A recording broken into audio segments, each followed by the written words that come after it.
सुप्रभात प्यारे बच्चों।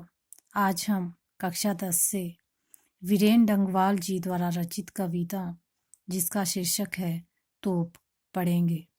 तो प्यारे बच्चों, आइए जानते हैं पहले कवि परिचय। वीरेन डंगवाल जी का जन्म 5 अगस्त 1947 को उत्तराखंड में हुआ था। कब हुआ था उनका जन्म बच्चों? 5 अगस्त 1947 को। और कहाँ पे हुआ था? उत्तराखंड में। इस कविता के माध्यम से कवि ने बहुत अच्छी सीख दी है। वह सीख क्या है, वह हम इस कविता के माध्यम से जानेंगे। प्यारे बच्चों, इसमें 2 प्रतीकों का वर्णन किया गया है। एक है कंपनी बाग, जो कि ईस्ट इंडिया कंपनी द्वारा बनाया गया है, और दूसरा जो इसमें वर्णन किया गया है वह है तोप। तोप के बारे में कवि लिखते हैं कि यह तोप अपने ज़माने में बहुत ज़्यादा ताकतवर थी। इसने अच्छे अच्छे सुरमाओं को मौत के घाट उतार दिया था। लेकिन इस तोप की वर्तमान स्थिति बहुत ज़्यादा दयनीय है। इस कविता के माध्यम से कवि संदेश देना चाहते हैं कि समय एक सा कभी नहीं रहता है, अतः हमें कभी भी अपनी ताकत पर घमंड नहीं करना चाहिए। प्यारे बच्चों, तो आइए पढ़ते हैं कविता की पंक्तियाँ।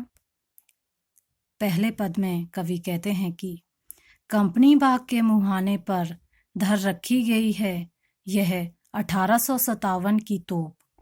इसकी होती है बड़ी संभाल, विरासत में मिले कंपनी बाग की तरह साल में चमकाई जाती है 2 बार। प्यारे बच्चों, तो आइए जानते हैं इसके शब्दार्थ और व्याख्या। कंपनी बाग के मुहाने, मुहाने जो शब्द है उसका अर्थ होता है प्रवेश द्वार। धर रखी गई, धर रखने से तात्पर्य है वहाँ पे वह रखी गई है। तो इसका अर्थ इस तरह निकलेगा कि कंपनी बाग के प्रवेश द्वार पर 1857 की तोप रखी गई है। आगे कवि कहते हैं इसकी होती है बड़ी संभाल, विरासत में मिले कंपनी बाग की तरह। संभाल से तात्पर्य यहाँ पे है देख रेख करना। विरासत, विरासत जो शब्द है उसका अर्थ होता है पीढ़ी दर पीढ़ी प्राप्त वस्तुएं, अर्थात जो हमें अपने पूर्वजों से वस्तुएं प्राप्त होती है। तो यहाँ पे कवि कहते हैं कि कंपनी बाग की तरह उस तोप की भी बहुत ज़्यादा देखभाल की जाती है, क्योंकि यह हमें अंग्रेज़ों से विरासत में मिली है। आगे कवि कहते हैं साल में चमकाई जाती है 2 बार। वह जो तोप है वह साल में 2 बार चमकाई जाती है। वह 2 अवसर कौन से हैं जब उन्हें चमकाया जाता है? तो बच्चों, इसमें एक है 26 जनवरी अर्थात गणतंत्र दिवस, दूसरा है 15 अगस्त यानी स्वतंत्रता दिवस। तो उस दिन उसे बहुत अच्छी तरह से चमकाया जाता है। बच्चों, आइए पढ़ते हैं विस्तार से इसकी व्याख्या। तो बच्चों, कवि कहते हैं कि यह जो 1857 की तोप आज कंपनी बाग के प्रवेश द्वार पर रखी गई है, इसकी बहुत देखभाल की जाती है। जिस तरह यह कंपनी बाग हमें विरासत में अंग्रेज़ों से मिला है, उसी तरह यह तोप भी हमें अंग्रेज़ों से ही विरासत में मिली है। जिस तरह कंपनी बाग की साल में 2 बार अच्छे से देख रेख की जाती है, उसी तरह इस तोप को भी साल में 2 बार चमकाया जाता है। दूसरे पद में कवि क्या कहते हैं, आइए पढ़ते हैं।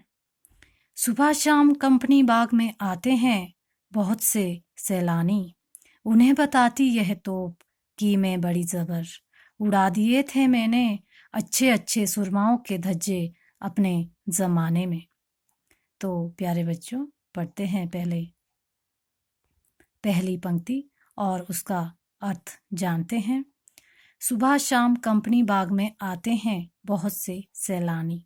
सैलानी जो शब्द है वह बच्चों वह होते हैं पर्यटक, अर्थात किसी दर्शनीय स्थल को देखने के लिए आने वाले यात्री। तो यहाँ पे अर्थ इस तरह निकलता है कि सुबह और शाम कंपनी बाग में बहुत सारे पर्यटक उस तोप को देखने आते हैं। उन्हें बताती है यह तोप अपने बारे में बताती है कि मैं बड़ी ज़बर से तात्पर्य यहाँ पे ताकतवर। यहाँ पे कवि कहते हैं कि यह तोप उन्हें बताती है किन्हें, उन पर्यटकों को, कि मैं अपने ज़माने में बहुत ज़्यादा ताकतवर थी।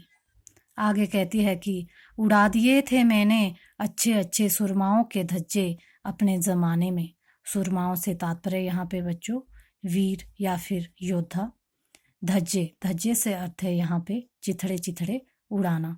तो वह तोप कहती है कि मैं अपने ज़माने में बहुत ज़्यादा ताकतवर थी और मैंने अच्छे अच्छे योद्धाओं को मौत के घाट उतार दिया था।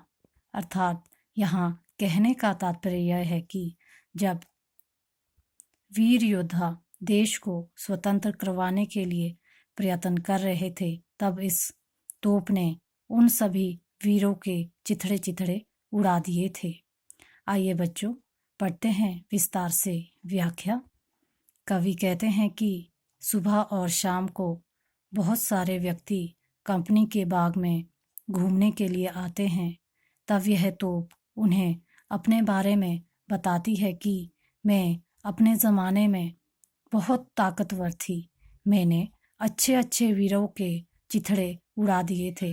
अर्थात उस समय तोप का डर हर इंसान को था। प्यारे बच्चों, तो यहाँ पे 1857 का वर्णन किया गया है, जब तोप ने बड़े बड़े वीरों को मौत के घाट उतार दिया था। अंतिम पद में कवि क्या कहते हैं, आइए पढ़ते हैं। अब तो बहरहाल छोटे लड़कों की घुड़सवारी से अगर यह फारिग हो तो उसके ऊपर बैठकर चिड़िया ही अक्सर करती है गपशप। कभी कभी शैतानी में वे उसके भीतर भी घुस जाती हैं, खासकर गोरैये। वे बताती हैं कि दरअसल कितनी भी बड़ी हो तोप, एक दिन तो होना ही है उसका मुंह बंद, होना ही है उसका मुंह बंद। तो यहाँ पे कवि क्या बताना चाहते हैं, आइए पढ़ते हैं। बहरहाल जो शब्द है बच्चों, उसका अर्थ होता है बहुत ज़्यादा बुरी स्थिति। तो आइए जानते हैं इसकी व्याख्या। अब तो बहरहाल छोटे लड़कों की घुड़सवारी से अगर यह फारिग जो शब्द है उसका अर्थ होता है मुक्त होना या फिर स्वतंत्र होना। तो कवि कहते हैं कि उस तोप की वर्तमान स्थिति बहुत ज़्यादा दयनीय है, क्योंकि छोटे बच्चे उसके ऊपर घुड़सवारी करते हैं। अगर छोटे बच्चों की घुड़सवारी से यह मुक्त हो जाती है तो चिड़िया ही अक्सर करती हैं गपशप, तो चिड़िया उसके ऊपर बैठ जाती है और आपस में बातें करती रहती हैं। कभी कभी शैतानी में वे उसके भीतर भी घुस जाती हैं, तो वे चिड़िया कभी कभी शैतानी में उसके अंदर चली जाती है। किसके अंदर चली जाती है बच्चों? तोप के अंदर। खासकर गोरैये। कौन सी चिड़िया जाती है बच्चों? गोरैये। आगे वे बताती है कि दरअसल कितनी भी बड़ी हो तोप, एक दिन तो होना ही है उसका मुंह बंद। वे चिड़िया ऐसा क्यों करती है? वे बताना चाहती है कि कितनी भी बड़ी हो तोप, चाहे कितना भी ताकतवर कोई क्यों ना हो, किंतु एक ना एक दिन उसका मुंह बंद हो जाता है। तो प्यारे बच्चों, इस कविता के माध्यम से कवि हमें बताना चाहते हैं कि हमें घमंड नहीं करना चाहिए, क्योंकि एक तोप 1857 में इतनी ताकतवर थी जिसने बड़े बड़े योद्धाओं को मौत के घाट उतार दिया था, लेकिन आज के ज़माने में उसकी हालत इतनी खराब हो गई है कि ना तो उससे बच्चे डरते हैं और ना ही चिड़िया डरती है। अतः कवि कहना चाहते हैं कि हमें कभी भी घमंड नहीं करना चाहिए अपनी ताकत पर। आशा है कि आपको यह कविता अच्छे से समझ आ गई होगी। धन्यवाद।